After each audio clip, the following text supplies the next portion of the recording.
കബൂൽ ചെയ്താൽ നിങ്ങൾക്ക് അത് മതി. ദുനിയാവിൽ ആഖിറത്തിലൊക്കെ ആ നിലക്ക് കബൂലാക്കപ്പെട്ട അമലായി അല്ലാഹു തആല സ്വീകരിക്കുമാറാവട്ടെ. നിങ്ങൾ ചെയ്ത സേവനം എന്ന് പറഞ്ഞാൽ വികാരം വാക്കി നടത്തുന്നത് കാവല്ലേ കാക്കുക, സൂക്ഷിക്കുക. ഈ സമുദായത്താകെ എന്താക്കണം? സൂക്ഷിക്കണം. വെച്ച് പോയിക്കൊണ്ടുണ്ടാക്കണം, സൂക്ഷിക്കണം. ചില ഭാഗത്തൊക്കെ ചിലർ നടന്നു പോകുന്നുണ്ട്. അതൊക്കെ തിരിച്ചല്ലാഹു തആല കൊണ്ട് നമുക്ക് നല്ല മനസ്സ് കൊടുക്കണം.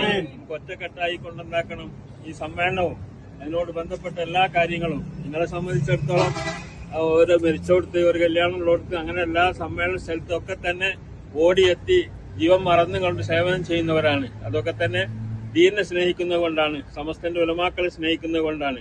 അതൊക്കെ ഉലമാക്കളെ സ്നേഹിക്കുക, അള്ളാഹു ആദരിച്ചവരെ സ്നേഹിക്കുക എന്നൊക്കെ പറഞ്ഞപ്പോൾ സയ്യിദുൽ ഉലമ തന്നെ പറഞ്ഞല്ലോ, ബഹുമാനിക്കേണ്ടവരൊക്കെ ബഹുമാനിക്കുക, ഷിയാറുൽ ഇസ്ലാമിനെ ബഹുമാനിക്കുക എന്നൊക്കെ പറയുന്നത് അതൊരു വലിയ ഇബാദത്താണ്. അതാണ് ഈമാന്റെ ഭാഗമാണത്. ആ ഈമാൻ നമുക്ക് എന്താക്കണം? ഉറക്കണം. അഹ്ലു സുന്നത്ത് വൽ ജമാഅത്തിന്റെ അഖീദ അതിന്റെ ഭാഗം അത് നമ്മൾ മനസ്സിൽ ഉറക്കുകയും അപ്പൊ അതുകൊണ്ട് തന്നെ അതിനൊരു വിട്ടുവീഴ്ചയില്ല, ഒരു കോംപ്രമൈസും ഇല്ല ആ അഖീദന്റെ കാര്യത്തിൽ. അതാണ് ഇപ്പൊ സമസ്ത നേരിടുന്ന ഒരു വെല്ലുവിളി ഇപ്പൊ അതാണ്. ഏതായിരുന്നാലും അതിനൊക്കെ അതിജീവിച്ചുകൊണ്ട് അള്ളാഹുവിന്റെ സഹായം നമുക്കുണ്ടായിട്ടുണ്ട് എന്നുള്ള തെളിവാണ് ഈ യാതയെ സ്വീകരിച്ച എല്ലാ കേന്ദ്രങ്ങളിലും വൻ ജനാബലി, നമ്മൾ പ്രതീക്ഷയിനേക്കാൾ കൂടുതൽ ജനാബലി എല്ലാ സ്ഥലത്തും ഒരുമിച്ച് കൂടിയിട്ടുണ്ട്. അതിലൊക്കെ അവസാനമായി നിങ്ങൾ ഇവിടെ കൊടുത്ത കർണാടകന്റെ ഈ കർണാടകന്റെ സ്വീകരണം ഒന്നാം നമ്പർ അതാണ്.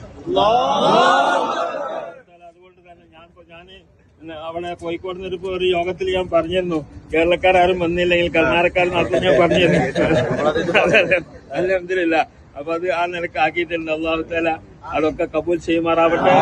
നമ്മളെ ഈമാൻ അല്ലാഹു തആല വർദ്ധിപ്പിച്ചു തരുമാറാവട്ടെ. ആഖിബത്ത് നന്നാക്കി തരുമാറാവട്ടെ. ഹുസ്നുൽ ഖാത്തിമ നൽകുമാറാവട്ടെ. സൂഉൽ ഖാത്തിമയെ തൊട്ട് അല്ലാഹു നമ്മൾ ആമീൻ. സൂഉൽ ഖാത്തിമ എന്ന് പറഞ്ഞാൽ വന്നിക്കേണ്ടതിൽ ബഹുമാനിക്കേണ്ട